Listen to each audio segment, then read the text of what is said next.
Hello everyone, welcome in this video. आज की इस वीडियो में हम डिस्कस करने वाले हैं डीएवी क्लास 8 का social science chapter number 1। Chapter number 1 का एक पार्ट मैं करवा चुकी हूं। आज हम इसका नेक्स्ट पार्ट करेंगे। तो पार्ट 1 में हमने पढ़ा था ये सारा कुछ, और यूटिलाइजेशन ऑफ रिसोर्सेज के बारे में पढ़ा, क्लासिफिकेशन ऑफ रिसोर्सेज पढ़ा। तो क्लासिफिकेशन ऑफ रिसोर्सेज में हमने रिन्यूएबल, नॉन रिन्यूएबल, बायोटिक और अबायोटिक, इतना तक हमने पढ़ लिया है।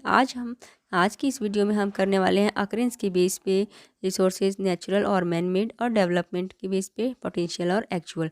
तो जिन बच्चों ने पार्ट 1 नहीं देखा है उसका लिंक डिस्क्रिप्शन बॉक्स में दिया हुआ है, वो जाकर वहाँ से देखें, तब आपको अच्छे से समझ में आएगा। चलिए आज का टॉपिक हम शुरू करते हैं, क्लासिफिकेशन बेस्ड ऑन अकरेंस। तो resources available from nature in the form of water, mineral, forest, etc. used by human being to satisfy their needs are known as natural resources। तो ऐसी रिसोर्सेज जो nature में available हैं, किसी human being ने नहीं बनाए हैं, जैसे कि वाटर, मिनरल, फॉरेस्ट, और ह्यूमन बीइंग अपनी ज़रूरतों को सेटिस्फाई करने के लिए इसका यूज़ करता है, ये सभी नेचुरल रिसोर्सेज कहलाती हैं। इन सभी नेचुरल रिसोर्सेज में बहुत सी रिसोर्सेज ऐसी है जो ह्यूमन बीइंग के सर्वाइवल के लिए बहुत ही एसेंशियल है, जैसे कि वाटर, एयर, ये सभी ह्यूमन बीइंग के सर्वाइवल के लिए, जिंदा रहने के लिए बहुत ज़रूरी है। And form the base of for the development of a country, और एक कंट्री के डेवलपमेंट में भी ये एक बेस का काम करता है। Resources created by human beings, तो ऐसी रिसोर्सेज जिसे ह्यूमन बींग ने क्रिएट किए हैं अपनी ज़रूरतों को पूरा करने के लिए, वो मैन मेड रिसोर्सेज कहलाते हैं। एग्जांपल के लिए रोड, बिल्डिंग, मशीन, ये सभी ह्यूमन बींग्स ने बनाए हैं, लेकिन इन सब को बनाने के लिए भी उसने नेचुरल रिसोर्सेज का यूज़ किया है। These resources are essential for us, ये सभी रिसोर्सेज हमारे लिए बहुत ही एसेंशियल हैं, but they are also developed from natural resources. ये सभी हमारे लिए बहुत ज़रूरी हैं, लेकिन फिर भी ये सभी चीज़ें जो बनी हैं, रोड, बिल्डिंग्स, मशीन्स, ये सभी नेचुरल रिसोर्सेज का यूज़ करके ही ह्यूमन बीइंग ने बनाया है।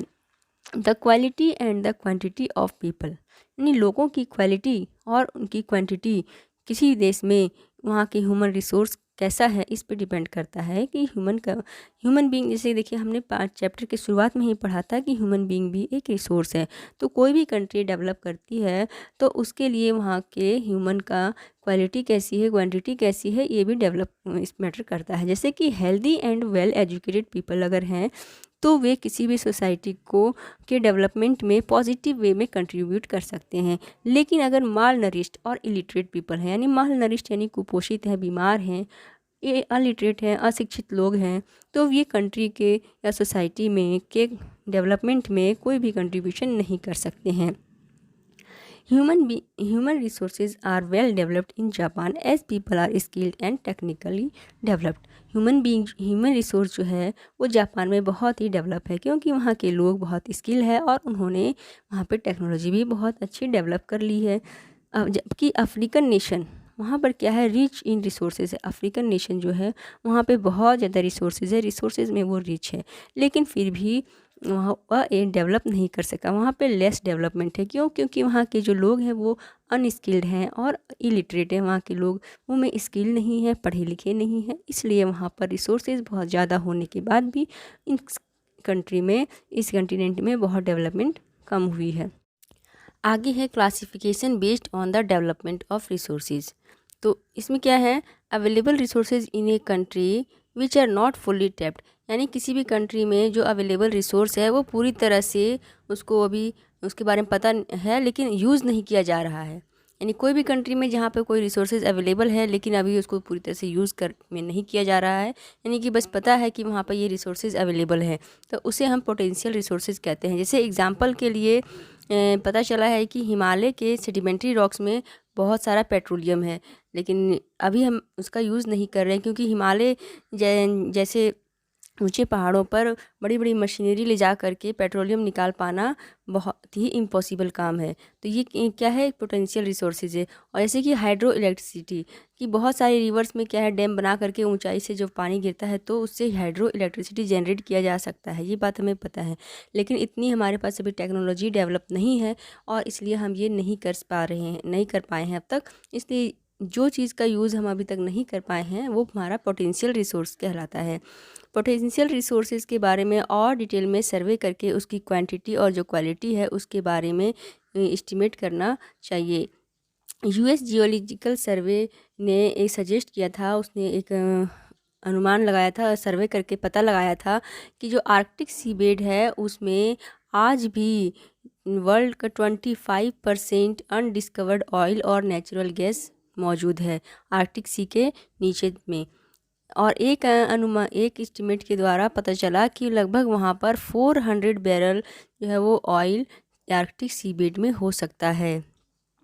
हाँ, एक्चुअल रिसोर्सेज क्या है? एक्चुअल रिसोर्सेज किसी भी कंट्री के वे रिसोर्सेज होते हैं जिसकी क्वांटिटी के बारे में हमें निश्चित रूप से सर्वे करके पता चला है कि यहाँ पे ये रिसोर्सेज अवेलेबल हैं और उसका हम यूज़ कर पा रहे हैं। हमारे पास वैसी टेक्नोलॉजी डेवलप है कि हम उसका यूटिलाइजेशन कर पा रहे हैं उन रिसोर्सेज का। जैसे कि सऊदी अरेबिया में पता है कि वहाँ पे वर्ल्ड का 25.9% ऑयल रिज़र्व है। तो सऊदी अरेबिया ने उस ऑयल को अब प्रोसेस करना शुरू कर दिया है और उस ऑयल को अब वो निकाल रहा है और उसको यूज़ कर रहा है। तो ये हमारा हो गया एक्चुअल रिसोर्सेज। आगे है sustainable development and conservation. Sustainable development क्या है? सस्टेनेबल डेवलपमेंट का मतलब होता है ऐसा डेवलपमेंट जिसमें हम डेवलपमेंट तो कर रहे हैं, डेवलपमेंट के साथ साथ हम इन्वायरमेंट को बिना डैमेज किए ही कोई डेवलपमेंट कर रहे हैं। यानी कि ऐसी डेवलपमेंट जिसमें हम इन्वायरमेंट को बिना नुकसान पहुंचाए डेवलपमेंट कर रहे हैं, उसे सस्टेनेबल डेवलपमेंट कहा जाता है। It meets the needs of the present.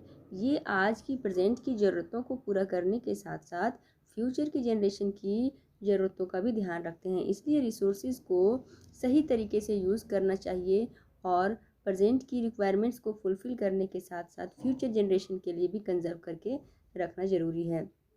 ज़्यादातर हमारे रिसोर्सेज जो है वो लिमिटेड मात्रा में अवेलेबल है कि एक ज़्यादा यूज़ करेंगे तो वो एक टाइम के बाद ख़त्म हो जाएंगे। इसलिए बहुत से वैल्यूएबल रिसोर्सेज का ओवर यूज़ करने से वो क्या होंगे कि डिग्रेडेशन हो जाएगा उनका या डिटोरेशन हो जाएगा, यानी या तो ख़राब हो जाएंगे, उनकी क्वालिटी ख़राब हो जाएगी, नष्ट हो जाएंगे। जैसे कि सॉइल, लैंड और वाटर, ये सब ऐसे रिसोर्सेज हैं जिनको पॉल्यूट कर देने हो धीरे धीरे ये पॉल्यूट होते जा रहे हैं और एक टाइम ऐसा आएगा जब ये पानी ना पीने लायक रहेगा, इतना पॉल्यूट हो जाएगा और सॉइल भी ख़राब हो जाएगी, इनफर्टाइल हो जाएगी। इसलिए हमें इसका ध्यान रखना चाहिए। इसलिए ये ज़रूरी है कि हम जितने भी रिन्यूएबल रिसोर्सेज हैं उसका सही तरीके से यूज़ करें।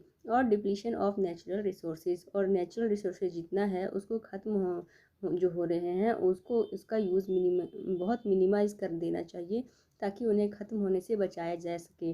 कंजर्व द वेरिड स्पीसीज़, और जो वेरिड स्पीसीज़ हैं उनको कंजर्व करना चाहिए। The use of resources varies from one country to another. किसी भी रिसोर्स का यूज़ हर देश में अलग अलग होता है।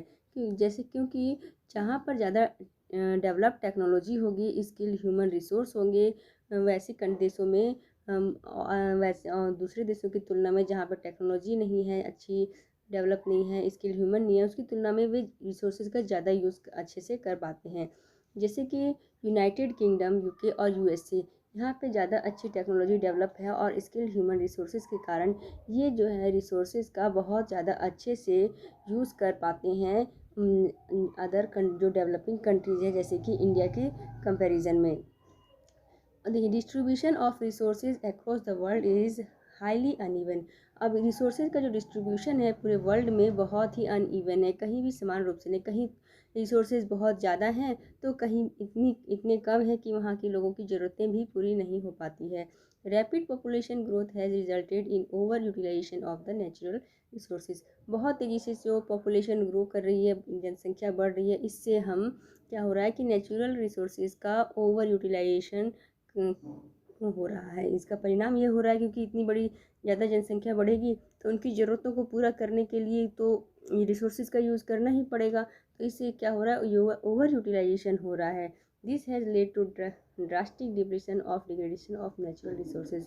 और ये क्या हो रहा है, इसके कारण से जब हम इसका ओवर यूटिलाइजेशन कर रहे हैं तो नेचुरल रिसोर्सेज जो है वो ख़त्म होते जा रहे हैं और ख़राब होते जा रहे हैं। एग्जाम्पल के लिए over utilization of soil has resulted in the depletion of the fertility of soil in many part of the world.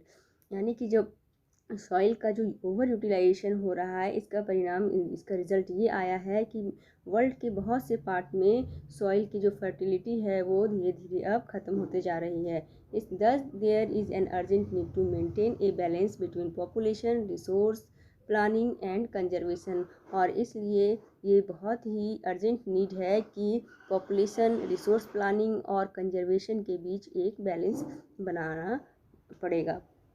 Resources should be used judiciously, otherwise mankind will have to face dire consequences। Resources का सही तरीके से use किया जाना चाहिए, नहीं तो मानव जाति को इसके बहुत ही दुष्परिणाम देखने को मिल सकते हैं, यानी कि इसके बहुत ही ख़राब रिजल्ट्स देखने को मिल सकते हैं in future. Over the last few decades, कुछ फ्यू डिकेड्स से there has been a tremendous increase in the concern for the conservation and management of resources as they are rapidly depletion and need to be conserve. तो कुछ सालों से देखा जा रहा है कि अब जो है इस रिसोर्सेज के कंजर्वेशन को लेकर के मैनेजमेंट ने काफ़ी ध्यान देना शुरू किया है, क्योंकि ये बहुत तेज़ी से ख़त्म होते जा रहे हैं और इसलिए इन्हें कंजर्व करने की ज़रूरत है। तो बहुत सारी संस्थाएं ऐसी हैं जो अब इन रिसोर्सेज को के साइड में, इनके ऊपर ध्यान दे रही है कि कैसे इनको बचाया जा सके, लोगों को जागरूक कर रही है। जैसे कि आपने देखा होगा कि पानी का यूज़ ज़्यादा से ना करें, ज़्यादा वेस्ट ना करें, पानी को जितनी ज़रूरत हो उतने ही यूज़ करें, नल को खोल के ना रखें, पानी ज़्यादा वेस्ट ना करें। इस तरह के आप देखते होंगे। Conservation means sustainable and optimum utilization of resources. Conservation का मतलब है कि किसी भी रिसोर्स का सही तरीके से और अच्छे से यूटिलाइज करना। We must realize the nature and its resources are not mainly ours. हमें ये बात रियलाइज़ करनी चाहिए कि जो नेचुरल रिसोर्सेज हैं उस पर केवल हमारा ही अधिकार नहीं है, बल्कि ये जो है वो फ्यूचर जनरेशन के लिए भी हैं। Thus, it is necessary to use the resources more efficiently and reduce wastage। और इसलिए हमें रिसोर्सेज का अच्छे तरीके से यूज़ करना चाहिए और वेस्ट करने से उसकी वेस्टेज को रिड्यूस करना चाहिए, कम करना चाहिए उसका वेस्टेज, और उसका सही उपयोग करना चाहिए। Development of technology, human skill and population control is essential for a long term sustainability for natural resources.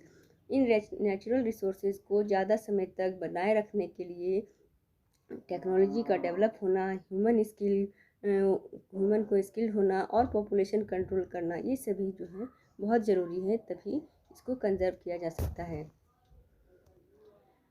We have to create sustainable community for the sustenance of life on the planet, else the ecological balance will be disturbed।